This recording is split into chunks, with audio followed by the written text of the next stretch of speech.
and has its own independent constitution. Although geographically separate, the city-states of London, the Vatican, and the District of Columbia are one interlocking empire called Empire of the City. The flag of Washington's District of Columbia has 3 red stars, one for each city-state in the 3-city empire. This corporate empire of 3 city-states controls the world economically through London's inner city, militarily through the District of Columbia, and spiritually through the Vatican. The Constitution for the District of Columbia operates under a tyrannical Roman law known as Lex Fori, which bears no resemblance to the U.S. Constitution. When Congress passed the Act of 1871, it created a separate corporate government for the District of Columbia. This treasonous act allowed the District of Columbia to operate as a corporation outside the original Constitution of the United States and outside of the best interests of American citizens. A sobering study of the signed treaties and charters between Britain and the United States exposes a shocking truth.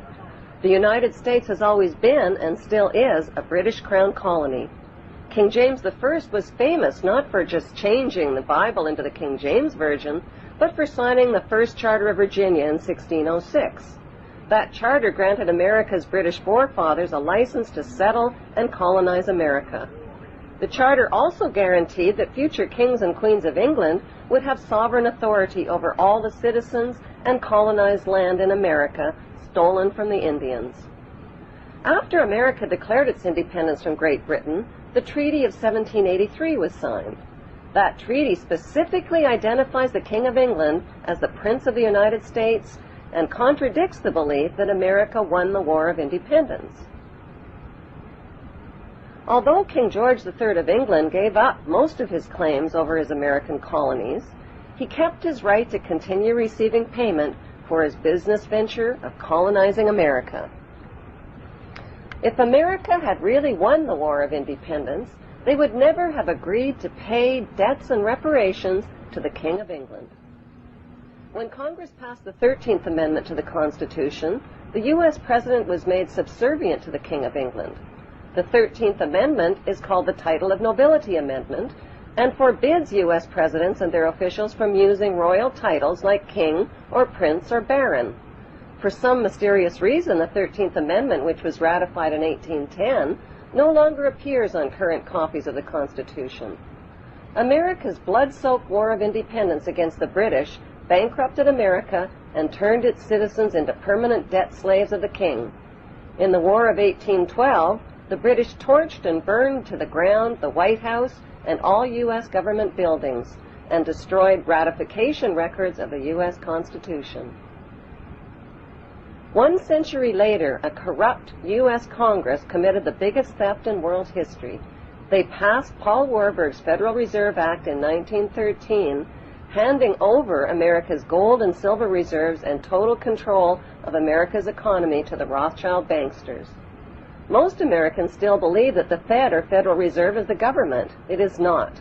The Fed is a privately owned banking system whose majority Class A shareholders are the Rothschilds, Warburgs, Kuhn and Loeb, J.P. Morgan, Rockefeller, Israel Seif, and the Lehman Brothers.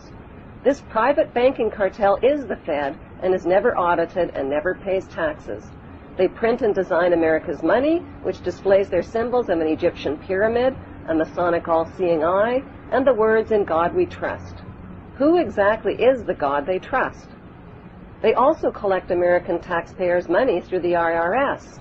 Then they loan it back again with interest to pay for roads, bridges, and other public. Most U.S. citizens believe that the United States is a country and that the President is the most powerful man on earth. The United States is not a country. It is a corporation, and the President is President of the Corporation of the United States. He and his elected officials work for the corporation, not for the American people. Since the United States is a corporation, who owns the corporation of the United States? Like Canada and Australia, whose leaders are prime ministers of the Queen and whose land is called Crown Land, the United States is just another Crown colony. Crown colonies are controlled by the empire of 3 city-states. At the center of each city-state is a towering, phallic-shaped stone monument called an obelisk that points skyward. In D.C. city-state, the obelisk, known as the Washington Monument, was dedicated to Freemason George Washington by the Freemason Grand Lodge of the District of Columbia. The secretive Brotherhood of Freemasons laid the Washington obelisk's cornerstone in 1848 and contributed 22 Masonic memorial stones. 250 Masonic lodges financed the Washington Monument obelisk, including the Knights Templar Masonic Order. At the heart of London city-state is a 187-ton, 69-foot-tall Egyptian obelisk called Cleopatra's Needle. It was transported from Egypt and erected on the banks of the River Thames. In Vatican City, another Egyptian obelisk towers high above St. Peter's Square.